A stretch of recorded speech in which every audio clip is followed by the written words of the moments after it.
Each one of us is on a spiritual journey. And you never know what might be around the next corner. Shelly Fitzgerald is on a spiritual journey. And a little over a year ago, about a year and a quarter ago, she rounded the corner one day and encountered something completely unexpected that has turned her life upside down. She was serving as a mild-mannered school guidance counselor. I was a guidance counselor.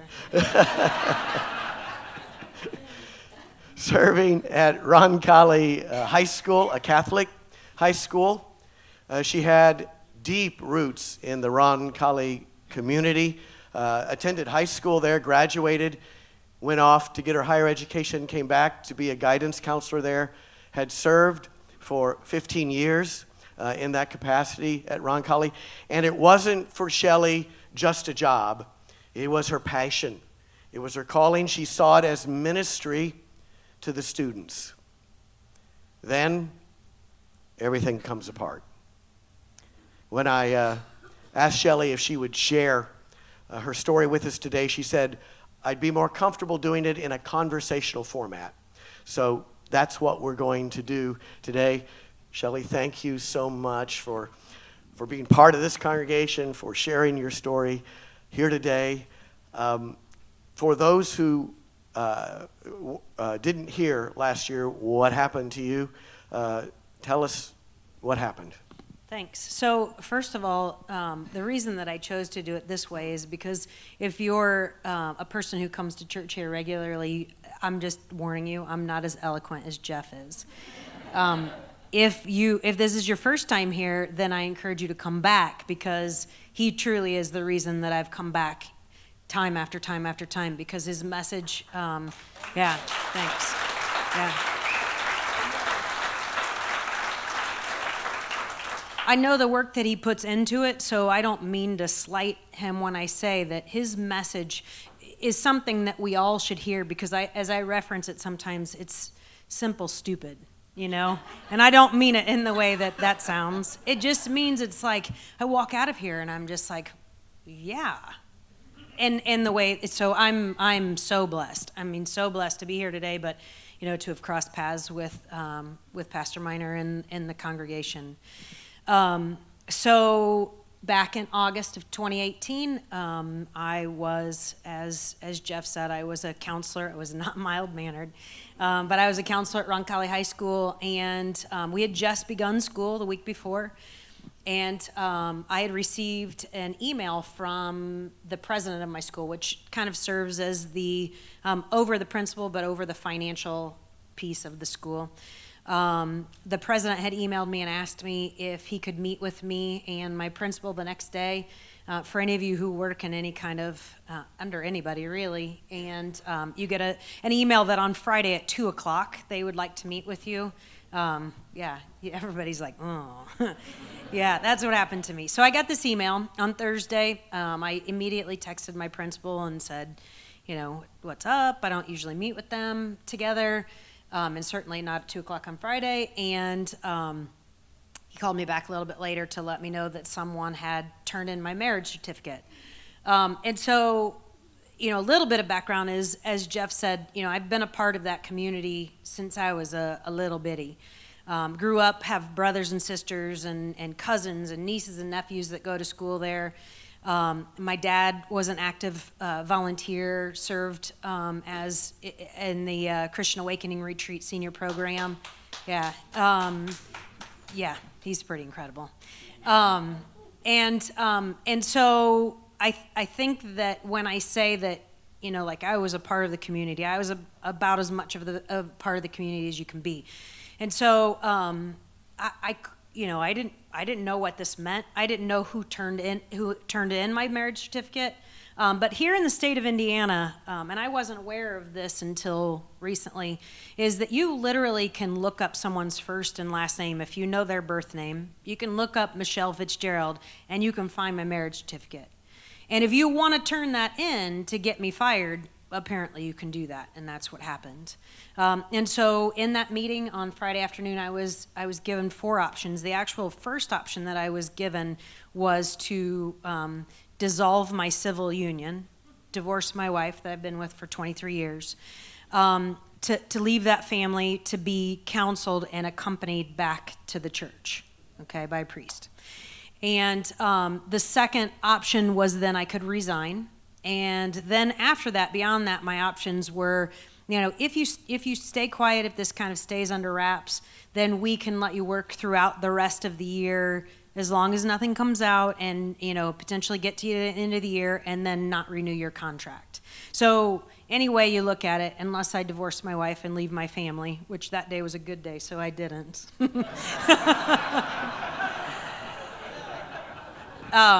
you'd asked, no, I'm just kidding.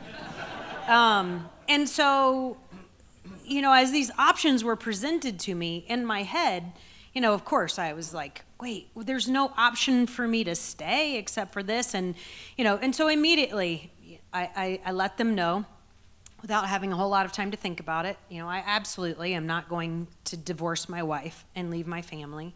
I'm not going to resign from a job in a community that I love, and make people think that I walked away from it. And in regards to the quiet piece of it,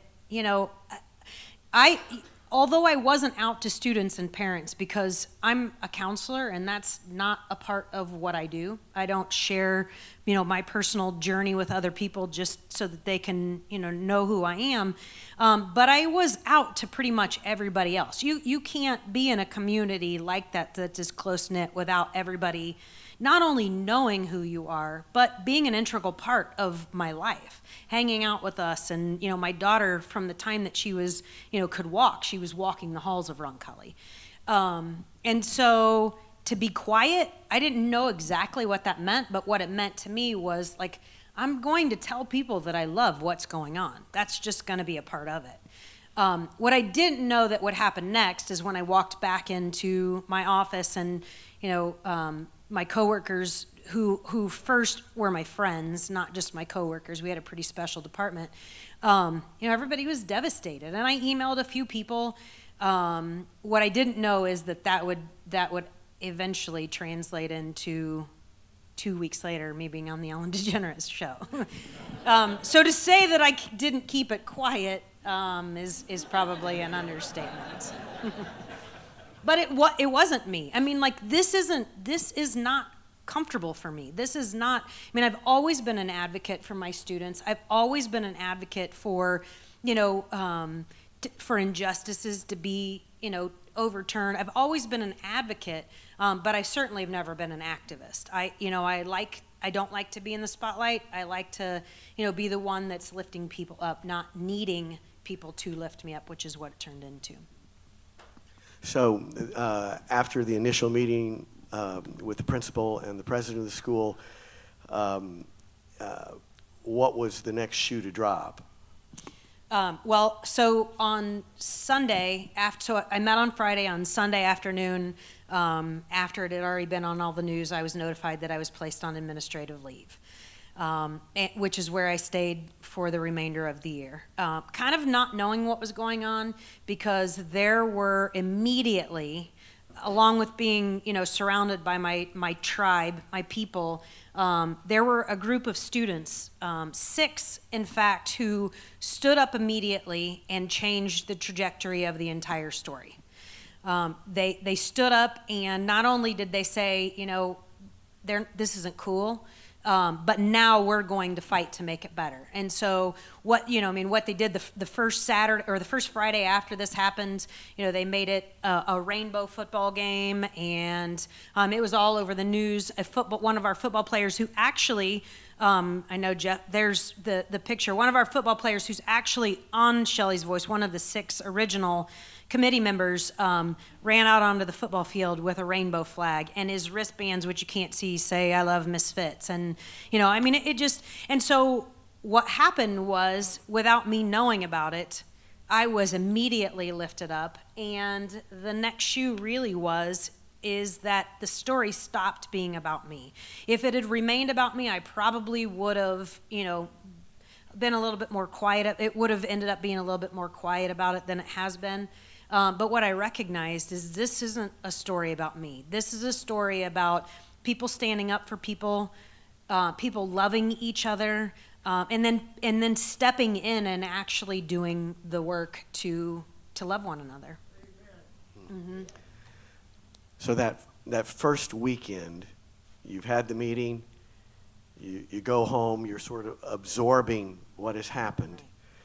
What were your thoughts and feelings?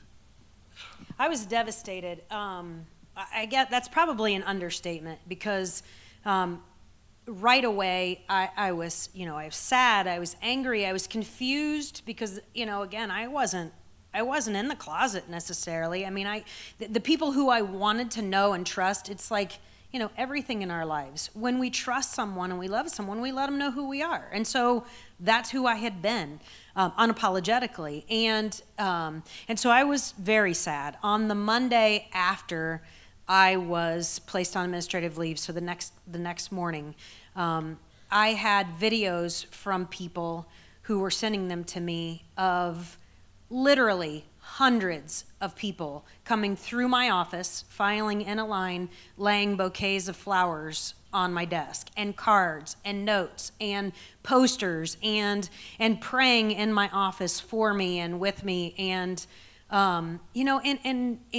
it really, the path changed very quickly because, of how I was lifted up in that way. So all of a sudden, you go from what we might call a normal life to this very public role. Yeah. Lots of media that want to talk to you, lots of organizations that want you to speak. Run through some of the appearances you've made and in the media and some of the groups you've been able to speak to. Yeah.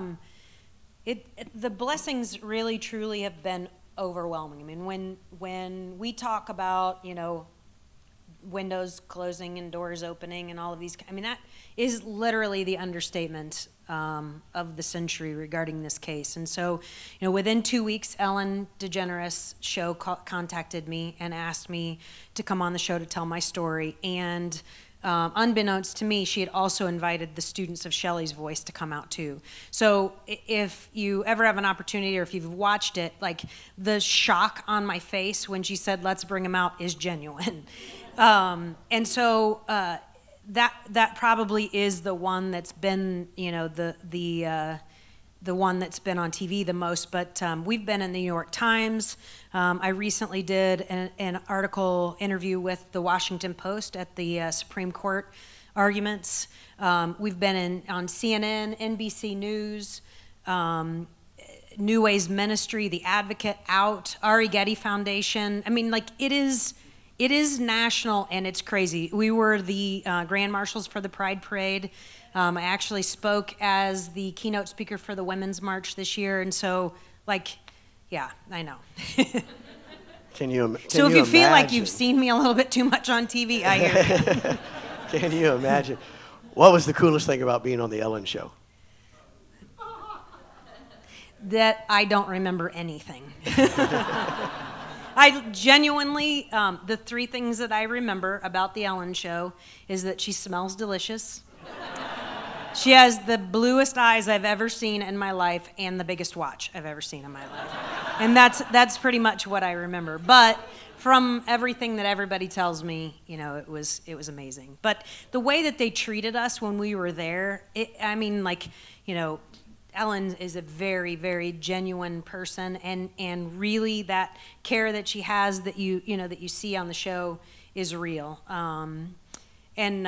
She's faced a little bit of I guess questionable media with some of her stances on sitting with people that she didn't agree with at a sporting event. Probably not everybody knows what you're alluding Yeah. to. She sat in the same sports box with George W. Bush, and got criticized for that. Yeah. And so, but they were so genuine with us. I mean, they were so kind. With the kids, they brought their parents out. They talked to it. They were really very cool people. So, in an aside, what do you think about her sitting there with George W. Bush? So I can understand why people are upset. What I have learned in my faith journey, and I read Brene Brown probably more than anyone. If there's ever a book that I would recommend you read, and it's Braving the Wilderness by Brene Brown. And I read it all before this happened, and I'm so grateful that I did. Those God things that happen that you're just like, oh, that's But one of the things that she talks about is building relationships with people. And one of the things that I've talked to, the youth in particular about is my desire to be kind and compassionate to one another. And I think that, one of the things that I say to them, I'm pointing to them because they're here. I'm not just... One of the things that we talk about all the time is that we can't forget that we are not in this to change minds. We are in this to change hearts, and that's way different. Because changing minds is, coming to the table with the intent of changing someone's, of what they've learned and what they believe. And as soon as someone comes to the table to try to, and I know their intent is to change my mind, we shut down, right? Instead, what we need to do, or what I feel like is important, what Brene Brown feels like is important as well, is to build a relationship. And that requires us to be listeners first. That requires us to come to the table, to be open to hear what other people have to say and to learn and grow from them. And that when we do that, we build relationship and we turn and change hearts, which isn't up to us. That's up to God, right? And then eventually sometimes it happens where their perspective of things changes just because you sit on the other side with them. And we can't be so arrogant to think that what we believe is right. Sometimes our path is different than someone else's, and I'm not suggesting that we should, sit down with someone who hurts us over and over, who is intolerant or has no motivation to have any kind of coming to the table together. But in terms of the Ellen DeGeneres and George Bush, I'm sure that he got just as many people who were criticizing him for sitting with her as she did for sitting with him. Who's right? Yeah, it's important that we talk. Right. It's important that we talk. So here you are in life. What do you see coming of the next few years? What's your sense of direction and calling in life right now? Well, my calling has always been, as I said, to be an advocate. That will never change. That is innate. That is something that I was, born to do. I was not born to do it on this scale, I promise you.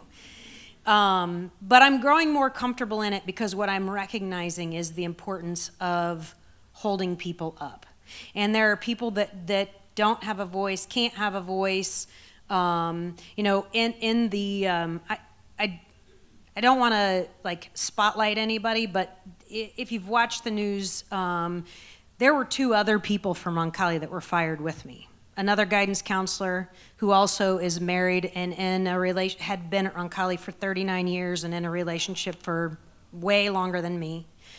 And a social worker of ours who is, a straight cis female who all she did was stand up for us and do her job to protect these students and their mission. And they both were fired too. And they're here today because we lift each other up, And so I didn't go through this alone, which was wonderful. But what I recognized in all of this is the importance of finding people in our lives that hold us up. Jeff and I talked, for years, my wife and I off and on came to Life Journey it was MCC then, but before we had Sophie and in transparency here, we stopped coming here when Sophie was born because it wasn't diverse enough for me, ironically. I'd grown up in a Catholic church. There weren't a lot of kids around now, which, it is the most beautiful thing to see that diversity in this congregation. Because to me, this is the epitome of, this is what heaven looks like in my eyes, right? Yeah.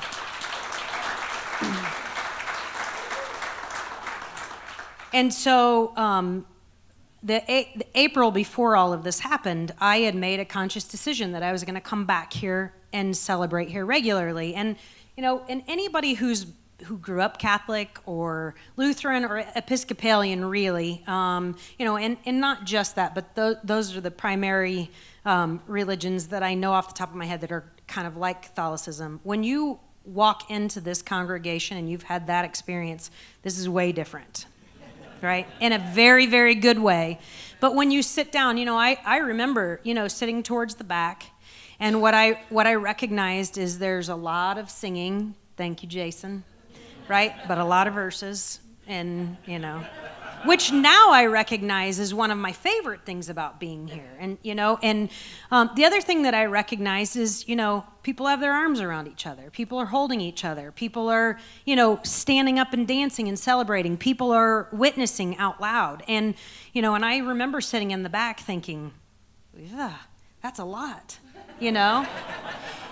And then as I kept coming, because I swear to you, like Jeff's sermons, I mean, like if I didn't walk out of here 100 times in tears just because he had, touched my heart so much, what I recognized after coming for a while is that I became really envious.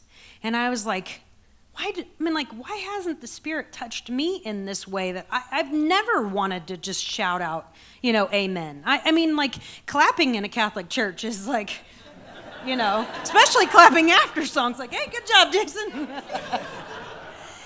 And what I grew to love about this place is that, we tease, Vicky, my dad even said on the way out, he goes, God, you have a fan club here, right? I do have a fan club here. And it's not about my story. It's not about being a gay counselor who got fired. It's not about being on the Ellen Show or the news or whatever. It's about people lifting each other up so that they feel love, period.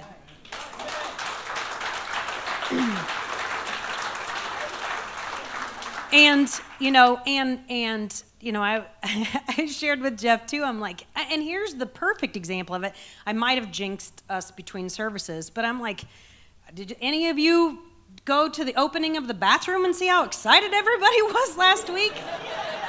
I mean, that is a fan club, right? I mean, like, woo, bathrooms, But it's because we love each other and we want to see each other happy and we want to lift each other up. And I don't know that I've ever been in a place where I've felt that week after week, every time I walk in here. It literally is the one place that I walk in and don't feel like the world is weighing me down, honestly. So if we ever see Shelly dancing in the aisles, it's genuine. we'll know the Spirit is moving, right? Right. So let's talk a little bit about how this has affected you spiritually. Mm-hmm. You gave me a cartoon to share this morning that I'll share with you all. That it's hard to read this first box. I'll read it for you. It shows God and a person, presumably Shelly, standing on the edge of a cliff. And God says, "My child, are you ready for the next stage of your spiritual development?" And she innocently says, "Yes, Heavenly Father, I'm ready." And then in August of 2018...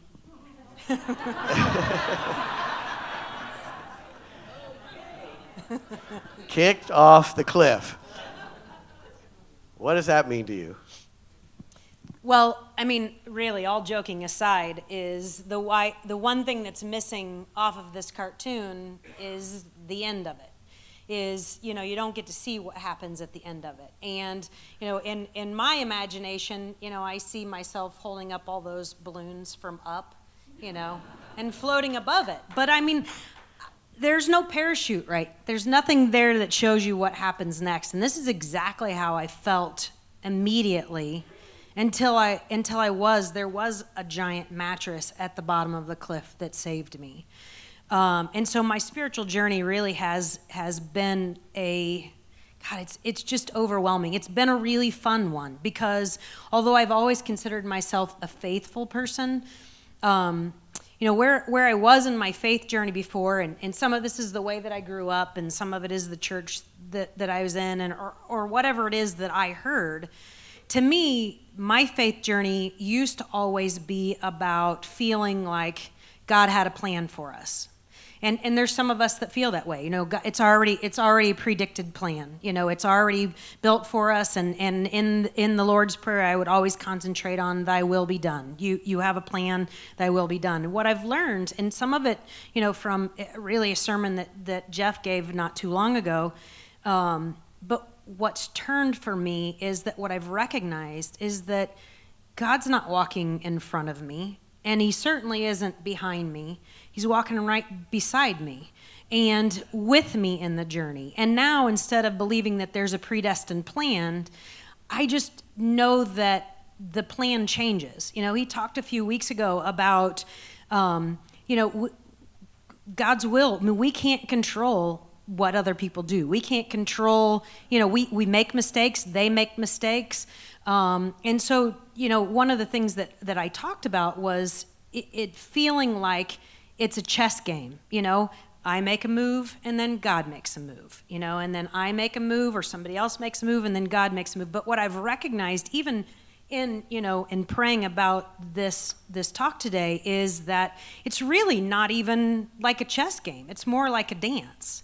It's smoother than a chess game. It's like, something crummy happens and then something good happens the next day. I'm not even lying. And it's, and maybe I step on his toes and he doesn't stop dancing. We just move into the next, and sometimes it's a salsa and sometimes it's a waltz and, it just, it's been incredible for me because that since I have felt that God is walking beside me instead of in front of me, I feel like I have more control.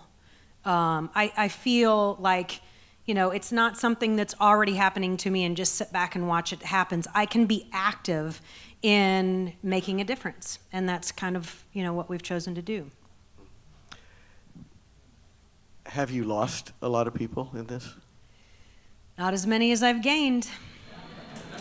Right.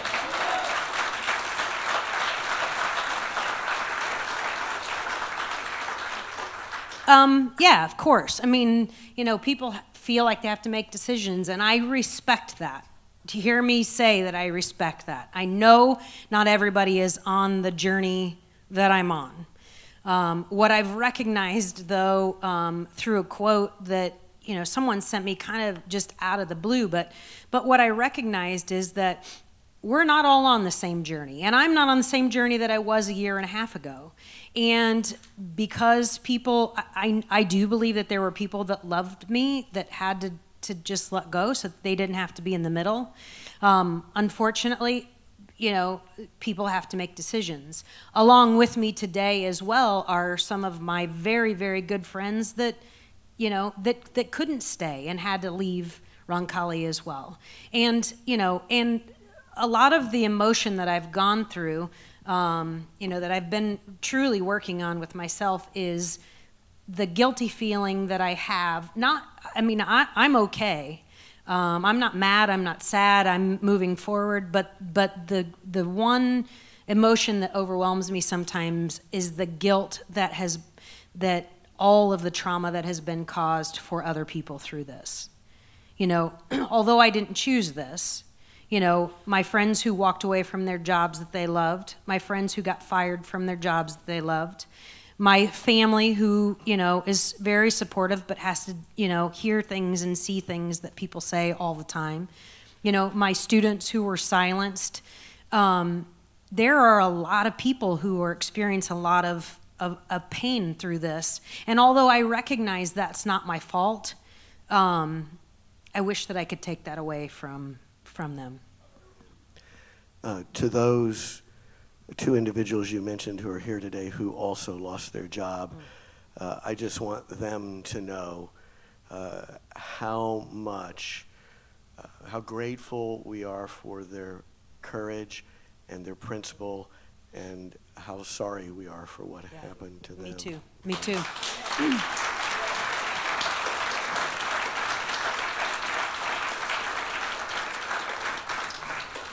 I believe this is the quote you're referring to. Yeah. You want to read it for us and tell us what it means to you? Sure. So I did get this out of the blue, and it was like a punch in the face, right?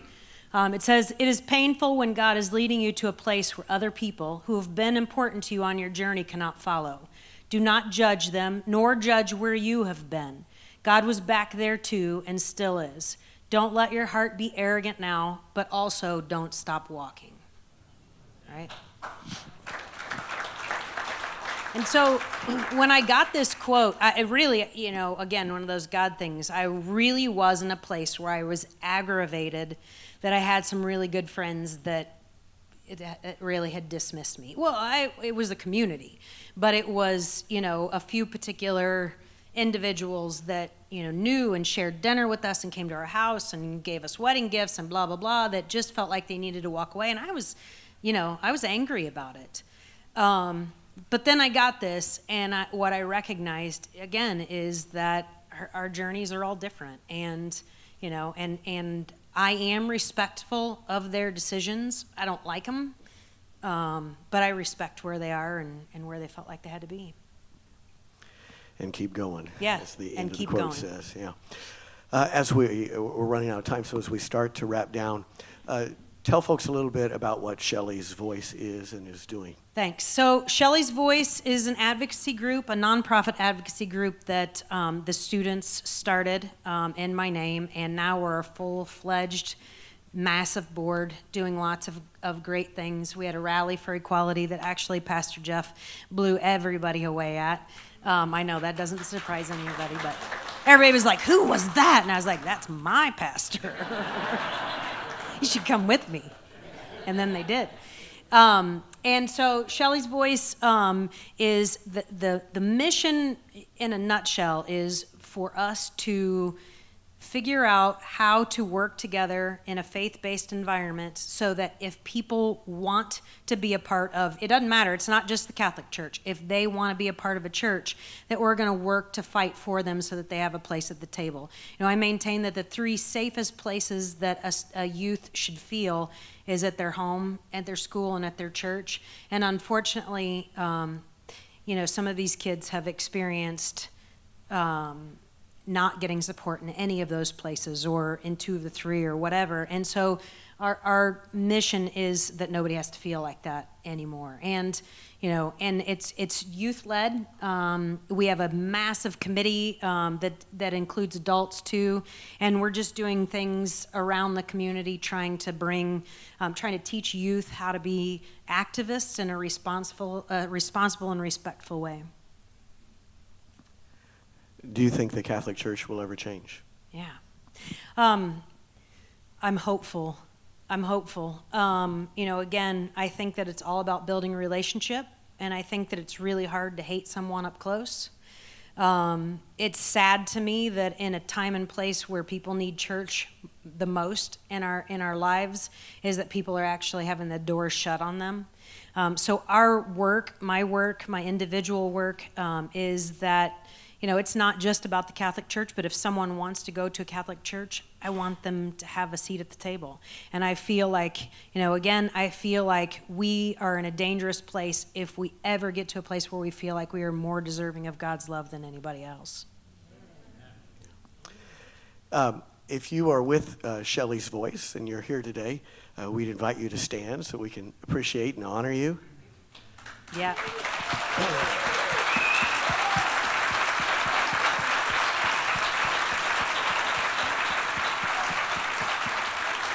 They're part of my fan club. As we close, I would like us to jointly pray a prayer of commissioning for Shelly. I believe she's a prophet in our time. She doesn't like it when I use that word for her, but because it doesn't always end so well for prophets, right? But well, that wasn't why until now.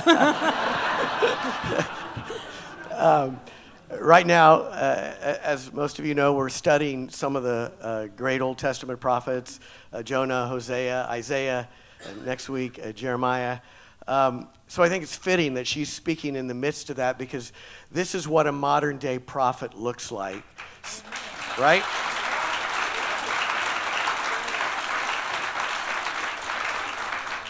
This is not easy. It can be tiring, and it can be unsafe sometimes. But a prophet boldly and courageously moves forward.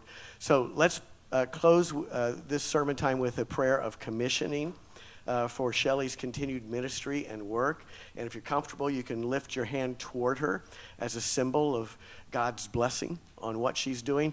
Dear God, we are so grateful for the champions among us. Ordinary people, just like in the Bible, that you pluck up out of life through circumstances, and instead of shrinking, they rise to the moment, confident of your power working in and through them.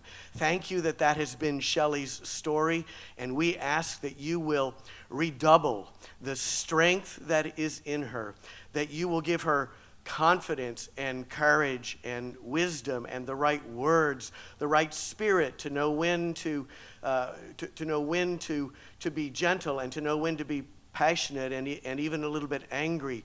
God, let your light and your work shine through her. Continue to open and close the right doors, and may many hearts be changed because of Shelly's voice. May churches that are stubbornly resistant make progress. May cultural institutions and schools that are stuck in what they were taught be open to the voice of your Spirit calling them forward, just like Jesus did. Bless Shelly. Keep her safe. We thank you for her in the name of Jesus. Amen. Amen.